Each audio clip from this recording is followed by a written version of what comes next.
Hello guys! Welcome back again to our channel. For today's video, we're gonna be discussing about yung pagpunta ko dun sa Azerbaijan recently. So we will discuss kung ano mo yung mga nangyari sa atin doon, kung anong mga expectations versus reality, and then we're gonna be discussing about kung saan ang magandang places to discover, and then yung mga food, the beautiful sceneries, and then lahat we will discuss about it. Okay guys, dun sa mga nakapanood dun sa last video natin sa Baco, so that was actually our last tour dun sa Nizami Street, sa Highland Park, sa Heydar Aliyev Center, at saka dun sa museum, at saka dun sa Old City. So yun yung last natin na tour. That was actually a Friday. So following day, Saturday, yun na yung day na bumalik tayo sa UAE. At saka ito yung clips na nakuha ko doon sa mismong airport ng Heydar Aliyev International Airport sa Baku, Azerbaijan. Ayan, tingnan po natin sabay-sabay. Okay, so yun yung airport ng Heydar Aliyev International Airport. Ang ganda ng interior nila, napaka-intricate ng mga design, napaka-aesthetic, at saka napaka-stunning. Yeah, so it's one of my favorite airport na napuntahan ko. And then, we started actually our travel Monday, and then we went back to UAE. It was like Saturday, so it was a total of 6 days tour. So bali yung first day, yung Monday, yun yung umalis tayo ng Dubai, nag-flight papuntang Baku, Azerbaijan. And then doon sa ticket, actually nag-book lang ako sa online, naghanap ako ng medyo murang ticket. So medyo mahal yung ticket actually. It's because I booked it like 2 days prior to my departure. Kaya medyo mahal. Pero sa mga nagbabalak dyan, better to plan it ahead of time para mas makakuha kayo ng mas mura. And then, hindi na kailangan action ng e-visa yung sa Baku, sa Azerbaijan. If you are a UAE resident, may Emirates ID, so yun na po, sapat na po yun para ipakita dun sa mismong immigration sa Dubai, kasi yun ang kailangan nila. Pero you need to have like 6 months validity para makapasok. And then we passes through the e-gate.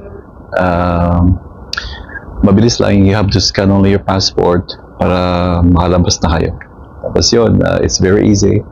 Halabas na kayo kaagad, at saka bumungkot sa atin yung duty free sa Dubai. So habang nag-aantay, so ikot-ikot muna doon sa loob ng duty free. Okay. So tapos hinanap natin yung gate natin hanggang sa nag-boarding na tayo, hanggang sa dumating na tayo sa Baku, Azerbaijan. Okay, so pagdating sa Baku, since visa upon arrival tayo, so you have to go to a queue wherein you have to get e-visa. So you need to pay like $40. Ang pagkakuha ko kasi ng visa is through the machine. So mas mabilis, mas mabuti pang you have to have $40 exact na amount, kasi yun yung pambabayad dun sa mismong machine. So what I did, I have like 100 bill US dollars, nagpapalit pa ako. Guys, mabilis lang yung pagkuha ng visa dun mismo sa machine. Tutulungan ka naman ng mga airport staff na nandoon, kaya mas mabilis. Pagkatapos ng pag may visa ka na, parang may receipt na siya nalalabas dun sa mismo machine, yun na yung visa mo. Tapos you have to go to immigration. So pipila ka doon, mahaba yung pila, pero mabilis naman. ipakita mo lang yung passport mo, yung Emirates ID, at saka yung mismong e-visa na receipt. Okay, so yun ang magiging requirement. So pagkatapos doon, lumabas na ako doon sa mismong passport control area, doon sa immigration, at saka luggage counter na yung at susunod na location. Pero in my case, di na ako bumili ng SIM card kasi normally yung mga Pinoy kasi pag pumunta doon is bumili ng SIM card para may data. Pero in my case, hindi na ako nag-book. It's because yung kinuha kasi nating tour is secured at saka ano siya, door to door. Pipick upin ka sa mismong hotel. Tapos you have to go to your tour. Pagkatapos ng tour, babalik ka ulit sa hotel. Actually guys, nag-book lang ako ng tour through online. May nakita akong tour sa Instagram. It's a Caspian tours, or it's a Baco tours actually. So I communicated with the person sa WhatsApp nila, and immediately naman nag-reply, and then he offered me an itinerary na medyo pasok dun sa budget natin at dun sa mismong location na gusto natin mapuntahan. So ayun, at saka kasama na yung hotel doon, which is much better. Saka yung hotel is actually it's a 5-star hotel. I just realized na 5-star pala yun. So it's not a 3-star hotel actually. So it's a family hotel and with a free breakfast. Kaya maganda ang hotel na yun, although yung location is not really friendly for those yung gusto maglabas after ng tour. Pwedeng pumunta sa downtown. It's medyo malayo lang siya actually. Pero malapit siya sa Heydar Aliyev Center, sa malapit siya sa airport. Yun ang medyo advantage to. So yun na nga guys, pagkatapos ko dun sa airport, nakalabas na tayo. So finally, a representative from the Caspian Tour Agency, yan sinalubong tayo doon, and then natid tayo sa mismong hotel natin. So it's very easy. At siya na rin yung naging tour guide ko for the rest of the days na andun tayo. So napaka-convenient lang. So it took us only like 30 minutes from the airport going to the hotel. So it's very convenient, and then it's very easy, very fast. Hindi naman masyadong ma-traffic. And then first impression ko is that nakita ko yung place, it's very clean, it's very tidy, and it's very green. Kasi sa UAE, I mean, mostly hindi tayo nakakita ng greens, just in the selected places lang. Pero doon mismo sa Baco is napaka-green niya. Kasi it's the peak of the summer, kaya medyo green yung surroundings. By the way guys, just DM me doon sa mismong package na nakuha ko doon sa Caspian Tours, kung magkano yung nabayaran natin, including all the tours and the hotels, at sa mismong activity kung anong meron tayo doon na nakapaloob doon sa tours na yun. So it's very convenient. Guys, it was actually like 6 days tours. So the first and the last day, yung umalis tayo ng UAE at saka yung pagbalik natin sa UAE. So the tour itself covers only like 4 days. So yung 4 days na yun, ang first day dun sa Gubustan, and then pumunta sa Mud Volcano, sa Gubustan Museum, sa Gubustan National Park, at saka dun sa Bibi Heybata Mosque, dun sa Atishga, dun sa may fire temple, at saka finally dun sa may Yenardag, yung may natural gas na may fire dun sa mismong gilid ng bundok. Guys, doon sa second day, I've checked out the hotel. Nag-check out tayo sa hotel because we are traveling to Gabala. Because yung next natin na pupuntahan is Gabala area and Shiki. So we did an overnight sa Shiki, Kasi the following day nun is doon tayo magtutour sa Shiki. So the second day around, so we went to Gabala. So along the way to Gabala is yung Juma Mosque, which is considered to be the oldest mosque sa Baco. Medyo ano siya siguro it's like an hour away from Baco. Okay, that's on the way going to Gabala. And then the second stop we did was in the Seven Beauties Waterfall, kung saan doon tayo umakyat doon sa pinaka mismong itaas papunta doon sa may falls. So actually dalawa lang yung falls doon, so the rest, diba 7, so the rest yung 5 is siguro hindi nila pinakita. It's because napakatarik or napaka-stiff nung mismong akyatin. Kaya hanggang doon na tayo sa pinaka second floor. Tapos ano siya, maraming tao during the time, mostly Arabics are those during those day. And then a few kilometers away from the Seven Beauties Waterfall, yung Nahor Lake. So dumaan tayo doon. So it was packed with families na nagbo-boating kasi lake yun. So the lake actually is not allowing people to swim. So it's only for those who want to have a boat ride. So you can actually rent a boat and you have to paddle it yourself in order to move on. So yung new activity. A lot of activities are there. There are parks, there are restaurants that you can dine in. So it's a good place actually for a family to have a bonding. And then after Nahor Lake, we drove dun papunta na kami sa Gabala, dun sa Tupandag Mountain Resort. So it took us like maybe 2 hours. I'm not so certain about. Yeah, it's almost 2 hours, I guess. And then before we proceeded to the Mountain Resort, nag-lunch muna tayo dun sa magandang lugar na yon. Dinala tayo ng tour guide natin dun sa mismong lugar kung saan tayo nag-lunch. So it was a beautiful place. So yun. Pagkatapos ng lunch, I took a moment, I took some time in the place. So we had a close encounter with nature kasi yung lugar na yun actually is beside the river, so may splashing of water, and then there's a lot of trees beside, and then a lot of birds are chirping. So alam mo yung dating yung it's giving a nature vibe. So napaka surreal and surrounding the experience. And then yung food was really great. It was so prepared so well actually yung food na in-order natin.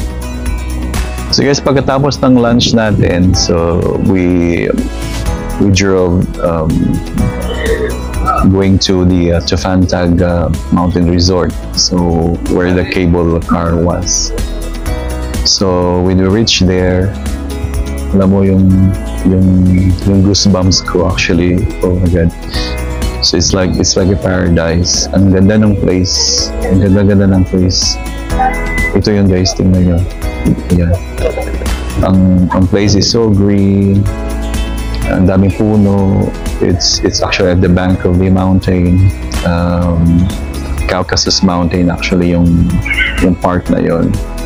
So yung resort mismo has a hotel, has a restaurant, and everything has to offer may activity din beside sa cable car. At saka it's a good avenue actually during winter, doon sa mahilig mag-ski. So imagine during winter time, the place it's really covered by snow.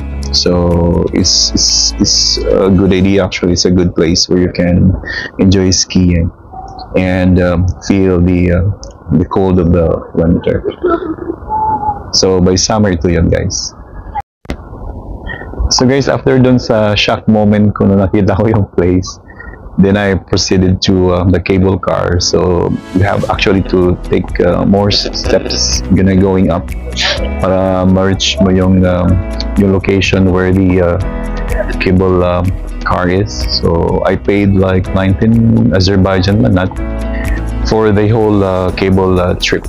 So it took around, it's more than 30 minutes actually, because you have to go up, and then when you reach at the top, so there's another cable car that will bring you down to another scenery.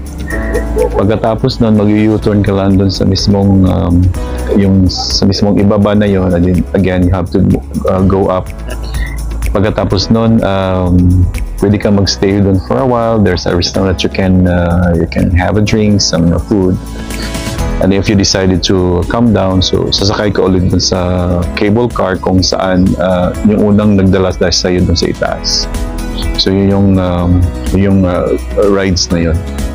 I had a very good time actually dun sa cable cars. Nag-enjoy ako dun.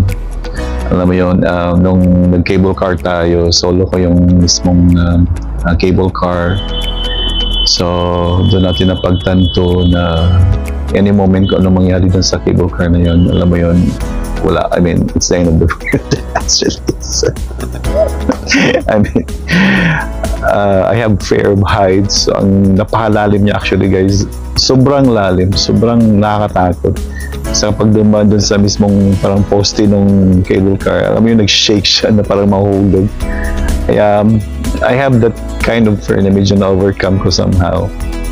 Pero the whole trip was really good. It was really awesome, and super enjoy, and I can recommend it to everyone. So it's like 10 out of 10. Yeah. So after nung experience natin sa cable car dun sa Tufandag Mountain Resort, so yun, nag-drive na tayo ulit papuntang Shiki. So it took us maybe an hour and 20 minutes or 30 minutes, an hour and 30 minutes going to Sheki from Gabala. So pagdating natin doon, I saw firsthand yung mismong location. It's giving an ancient vibe actually. Napakaganda ng place. It's a total different kind of place na, I mean, hindi mo siya may kumpara dun sa Baco City. It's an old city. So it's like doon mo makikita actually yung mga stone na mga houses, yung mga stone na pavement, yung mga streets na is mga bato. Tapos yung kahit yung mga fence nila, yung mga bakod, it's bato. And then tapos surrounded by mountains. Tapos yung mountains is napaka-green, ang daming puno. So yung color ng bato is brown, and then with the contrast of the green nature, so ang ganda ng mismong blending ng colors. So for me, I still I prefer to really go actually on this kind of trip sa summer kahit mainit, kasi doon makita mismong ganda ng place. I like during winter, so it's of course it's covered by snow, so it's all maputi. Kaya yun. Guys, nung dumating na tayo sa hotel, medyo may araw, may liwanag pa actually. So yung hotel na binook sa atin nung mismong tour company is mismo doon sa center ng Shiki. So ang ganda ng hotel, medyo luma yung vibe na binibigay ng hotel, but the building is actually new. So it's a Min Ali Boutique Hotel. So yun ang binook sa atin ng tour agency natin. So maganda actually ang room. Doon sa pinakita ko, check nila yung vlog, and then pinakita ko yung room natin sa Sheki. Ganda dun. And then pagkatapos noon, off cam, I went out, I searched for food. Tapos doon ko nakita yung kahit sa gabi, buhay yung yung lifestyle na doon. Meron silang parang mga live band, pero yung mga kumakanta is yung mga matatanda. So it's giving really Azerbaijan culture, yung culture mismo ng country, mapifeel mo doon sa mismong food. So ang ginawa ko is I bought the food, tapos tinake out ko na lang, I brought it to the hotel. Saka doon ako nag-enjoy. Then after, nag-sleep, nag-rest for the following day. So yun guys, the next day, it was Thursday morning. So na yung pang third day natin ng tour. So the tour was held actually in Shiki. It's a town in Azerbaijan. It's like a 4 hours drive going to Shiki. So yun na nga, doon tayo nag-overnight kasi nga mahirap sa atin bumalik to drive back to Baco City for the same day kasi nga medyo pagod na yung driver at saka marami tayong napuntahan. So the tour actually booked us an overnight stay doon sa mismong Shiki na town. So the day was started with a breakfast, a great breakfast doon sa mismong hotel. So we had a good breakfast. Pagkatapos nung dumiretso tayo sa tour, and then we went to the Shikikan's Palace, and then followed with dun sa Caravanserai, and then dun sa streets of sweets and patries. Pagkatapos nung pumunta tayo sa Kish Temple, known to be as the Albanian Church sa Kish. And then pagkatapos noon, pumunta na tayo sa Bio Garden. So, sa Bio Garden, actually, nag-enjoy ako doon. It's because there are a lot of mga fruits na pwedeng kainin, pwede kang kumain, hanggang sa pwede kang kumain, pero hindi ka pwede magdala. And I enjoyed this mga pigeons with different colors. Makita yun sa video. I've enjoyed a lot. Okay guys, after dun sa Shiki tour, and then we went back to Baco City. And then again, we went back to the original hotel kung saan tayo nag-chicken first, dun sa Alice Hotel. So nag-chicken tayo doon for another 2 nights. So it was already Thursday evening, and then Friday evening, and then the Saturday, kasi yung day na alis na tayo dun sa Baco. So bumalik ako dun sa Alice Hotel kasi may naka-reserve pa tayong 2 nights doon. So doon ako nag-stay for another 2 nights in preparation for the last day of our tour doon sa mismong Baco City. So yung pinaka-last natin na tour. So guys, Friday was the last day of our tour. At saka yung tour natin na yun is pinaghandaan natin yun. It's because doon mismo sa city ng Baco yung tour na yun. So we exchanged actually yung original na itinerary, which is yung first day dapat yung Baco City tour. Pero yung tour guide nag-suggest na we might do it doon sa pinaka-last day so that kung gusto mo mag-shopping or you can buy some gift, makakabili tayo doon sa Old City. So yun na nga ang ginawa natin. Yung last day natin is nilaan natin doon sa mismong Baco tour. So doon sa Baco tour, we went to Heydar Aliyev Center at sa museum. So I spent like more than an hour doon sa mismong museum. It's because yung museum actually, guys, you know, it's really amazing. It's so stunning, with full of artworks, you know, that says about the Azerbaijan culture. So I suggest it to do it if nandun kayo. So it's like 25 Azerbaijan manat yung binayad ko doon. So pagkatapos nung Heydar Aliyev Center at saka sa museum, so pumunta na tayo sa Highland Parks. So sumakay tayo doon sa funicular where nag-antay tayo ng medyo hindi naman masyado matagal kasi nga pinuno lang yung mismong funicular. So it's only like 1 Azerbaijan manat yung binayad natin. So nung napuno na yung funicular, so yun yung time na para umalis. Tapos dumating na tayo doon sa taas. Hindi ko akalain na yun pala yung bumugad sa atin doon sa itaas ng Highland Parks. Andun yung Flame Tower, andun yung may mosque doon, Turkish mosque. Tapos andun yung Martyrs Lane, tapos andun yung Eternal Flame. At saka doon may park doon kung saan overviewing ang Caspian Sea at saka yung mismong Baco City. Makikita mo sa baba yung Baco Boulevard, tapos yung Dines Mall, yung Carpet Museum. So yung the rest of the city, makikita mo doon, it's so beautiful, it's so stunning. Ang ganda guys. So I recommend you, pag pumunta kayo doon, pumunta kayo sa Highland Parks, napakaganda doon. Pagkatapos doon, yung pagpunta ko actually, di ba gumamit tayo ng funiculars, makita tayo, nag-buy tayo ng 1 malat.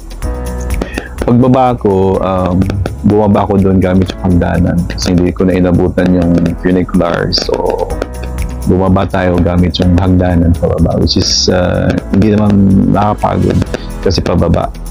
Pero pag siguro pagpaakyat yun, hihingal talaga. So you have an option kung ma-miss mo yung funiculars, so you have the choice of using the stairs, yung mismong katabi ng funicular, which is may enjoy mo rin yung actually yung scenery upon going up. Tapos guys, nung nakababa na tayo, dumiretso tayo doon sa Carpet Museum, and then doon sa Venice Mall, at saka doon sa Mini Venice. Actually magkakatabi lang yung tatlong yun, plus yung mismong Baco Boulevard. Yung Baco Boulevard is like giving this kind of vibe. Ito sa likod ko, parang ganito yung vibe ng Baco Boulevard.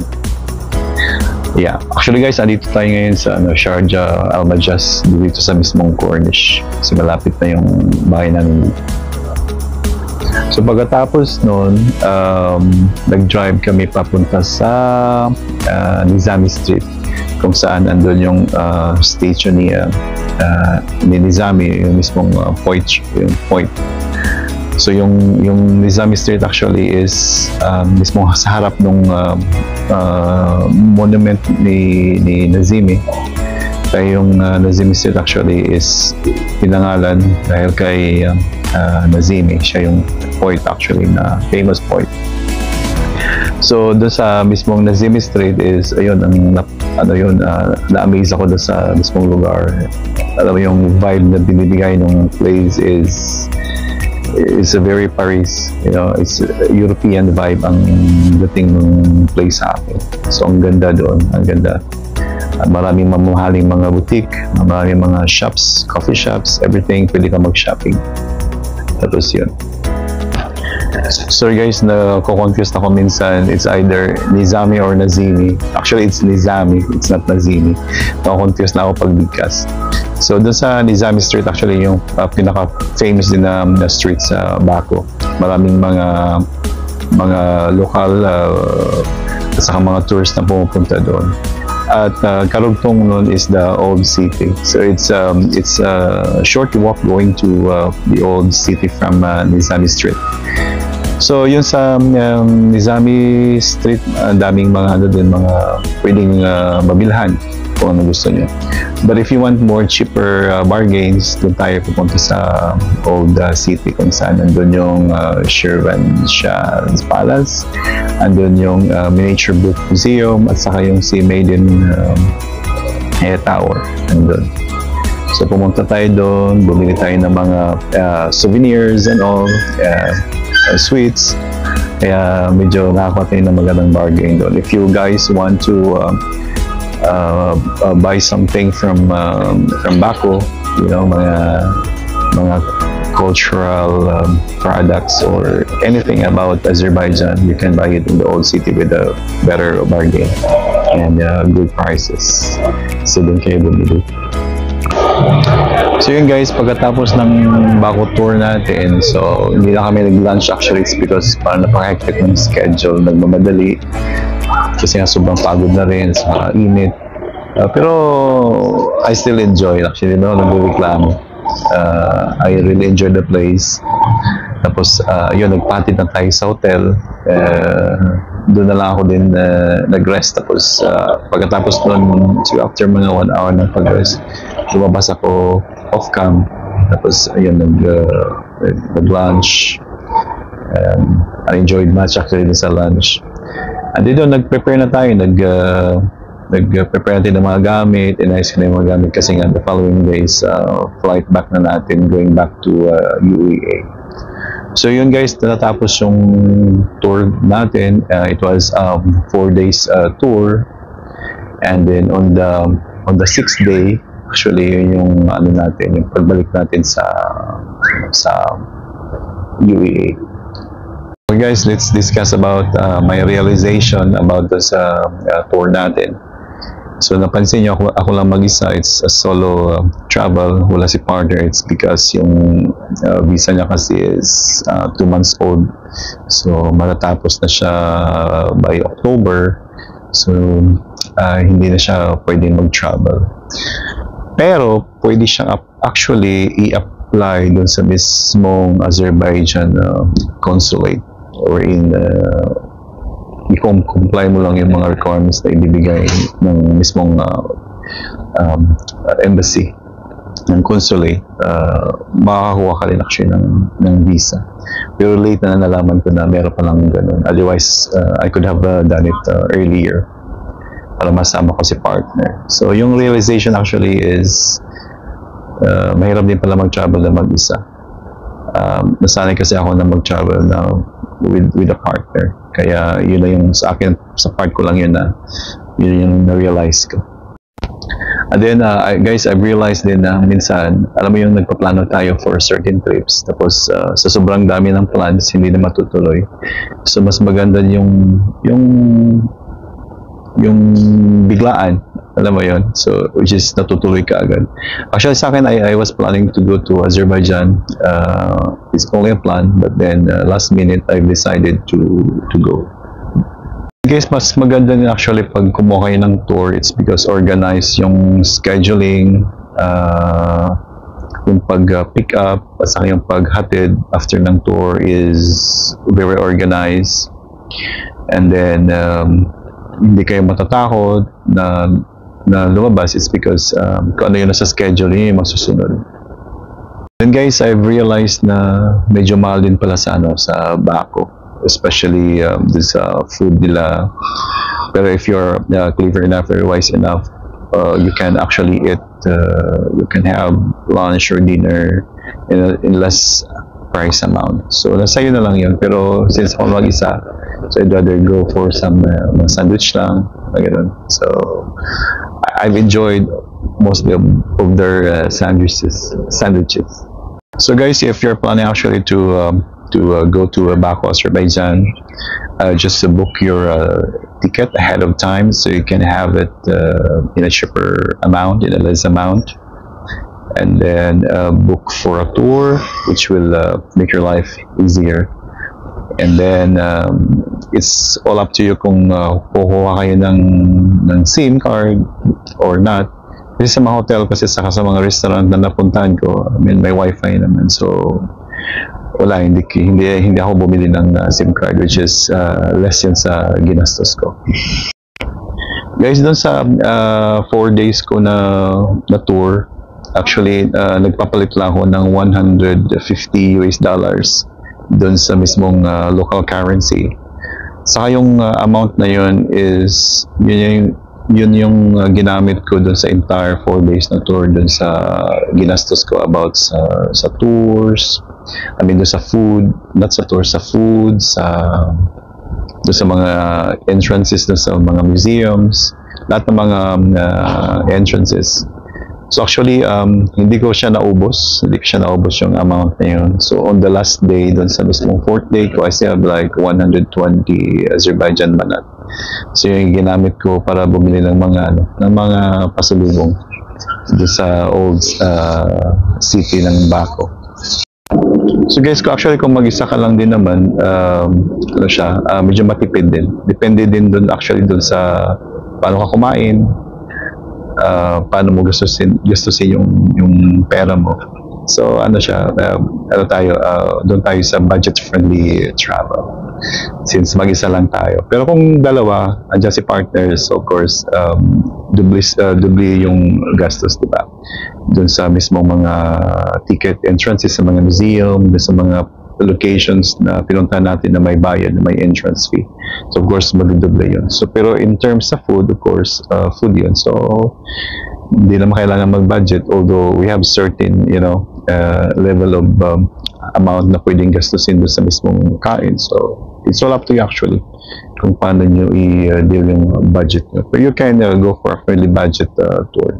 Guys, if you would ask me kung safe ba ang Azerbaijan, yes, it's 100% safe. So off-cam actually after ng tour, so I'll go out for a walking. Mahilig tayong maglakad kasi, so I'll go out for walking, mag-isa lang, although foreigner tayo dun sa place. I feel safe. I feel safe at all. So people are so friendly, accommodating, and mostly a lot of locals there. Also they speak Arabic, nag-Arabic din sila. It's because mostly ng mga tourists are Arabic, because Azerbaijan actually is a Muslim country. So since nakapag-Arabic tayo, somehow nagto-translate ako dun sa mga bata sa hotel, kasi we are trying to communicate with the receptionist, pero hindi sila maintindihan ng receptionist. So nung andun ako, so I try to translate what they want. So yun, and I make friends with those kids. Actually, are from Saudi. So yun, nakakatuwa lang.